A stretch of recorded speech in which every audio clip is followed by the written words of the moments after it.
За их үзэгчдийн ням гарагийн өглөөний мэндийг хүргье. За энэ удаагийн мэдээгээр бол Украины Оросд хийсэн тоталгооны тухай тож мэдээллийг хүргэе. За өнөөдөр өглөө босоод ирэхэд бол үндсэндээ Украины зүгээс Оросын холбооны улсын нутагт тэр байтугай Москвагийн бүсэд дроны зохиолт өгсөн нь олон нийтийн анхаарлыг татаж байна.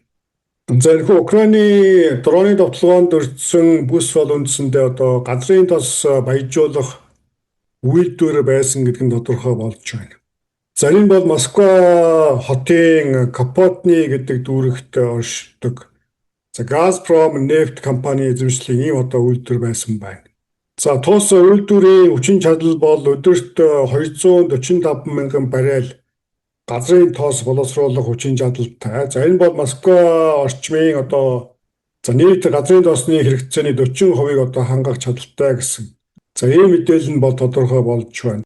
За энэхүү довтлогооны улмаас хэвлэлүүдийн мэдээж байгаас үзэхэд наад зах нь 4 хүн амь өргөдсөн гэдэг ийм мэдээлэл байна. За үүнийг бол үндсэндээ дайн эхэлсэн 5 жилийн хугацаанд Украины зүгээс хийж байгаа хамгийн томоохон дарилтуудын нэг гэж тооцож байна. За тэр тусмаа Москва хотын орчимд ийхүү цохилт өгсөн нь дэлхийн нийтийн анхаарлыг бол гой татсан ийм үйл явдал боллоо. За Москва хот орчим бол мэдээж маш стратегийн хувьд ач холбогдолтой ийм бүс байгаа нь тодорхой. За нэгэнт Москва хот бол Оросын улбаны улсын нийслэл учраас маш өндөр хамгаалалтанд байдаг. За тэр утгаараа Москва хот орчмын оршин суугчдын хувьд бол ийм довтлогоо бол хараагүй гэж хэлж болно. За энэхүү довтлогооноор бол мэдээж Украины зүгээс бол Оросын улбаны улсад маш хүчтэй мессежийг бол өгж байна.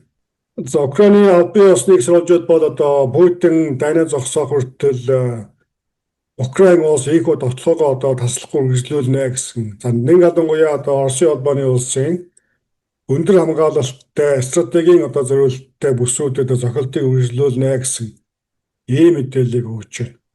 За Оросын улбаны улсын нутагт бол украинчууд даруй 1000-аас дээш километрийн зайд бол маш нөөцлөлттэй ийхүү зохилтыг өгж эхэлж байгаа. Украины хувьд дроны болон агаарын довтлогоо пуужингийн технологийн хувьд маш өндөр хурдцтай бөгөөд өндөр хөгжиж байгаа гэдгийг бол энэ мэтээр илтгэн харуулж байгаа. За энэхүү довтлогооныг бол үндсэндээ Оросын улбаны улсын зүгээс хийж байгаа агаарын довтлогооны тохирсон хариу үйлдэл гэсэн тайлбарыг Зеленский ерөнхийлөгч бол хийж байгаа. За мөн Украины дотоод хэргийн сайдын зөвлөх байсан Антон Герченкогийн хийсэн бас нэг тайлбар байна. За үүний үндсэн агуулга бол Москва хотын оршин суугчдын дунд явуулсан санал асуулгаар тус хотын оршин суугчдын 75 орчим хувь нь Путиний дайныг бол дэмжиж байгаа гэдэг. За энэ бол тухайн орчмын оршин суугчид энэхүү дайны нөлөөг мэдэхгүй байгаа холбоотой гэсэн. За тиймээс Оросын улбаны улсад нэг ялангуяа Москва хотын оршин суугчдын хувьд Хүрийн нутагт дайн явуулж цус орсгосон хэрнээ өөрсдийн нутаг орондоо гэр орондоо аюулгүй тайван амьдардаг цаг нэгэнт дуусчээ гэсэн. За ийм мессежийг бол украинчууд орсуудад өглөө. За Орос Украины хувьд бол сая Ялалтын баярын өдрөөр 3 өдрийн хугацаанд гал зогсоох ийм тохиолдолд хүрч өнгөрсөн байгаа. За ингээд энэхүү хугацаанд бол үндсэндээ Оросын улбаны улсын талаас ямар нэгэн байдлаар том жижиг хэмжээний довтлогоо бол тасраагүй гэдэг мэдээллийг Зеленский ерөнхийлөгч хийж байгаа.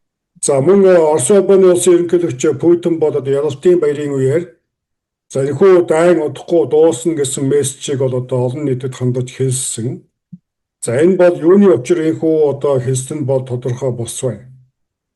За мэдээж үүнд бол хэвлэлүүд янз бүрийн өнцгөөс тайлбар хийж байгаа.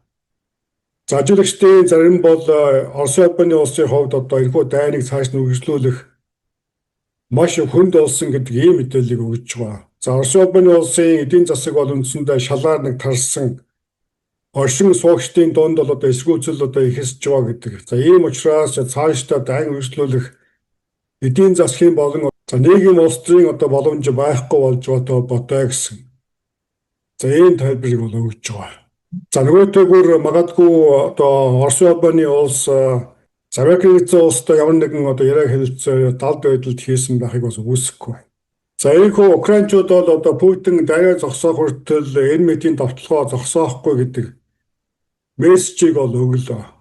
Тиймээс цаашдаа энэхүү довтлогооны хариуд Оросууд ямар одоо хариу арга хэмжээ авахыг дэлхийн нийт бол ажиглаж байна. За өнөөдөр өглөө мөн одоо Ираны дайнд холбоотой бас зарим нэгэн мэдээлэлүүд гарч байна.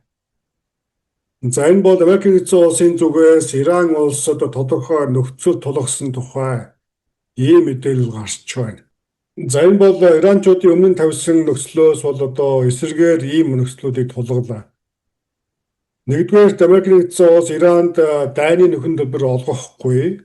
За хоёрдугаарт Ираны одоо 400 кг баяжуулсан ураныг Америкийн талд хүлээлгэн өгөх.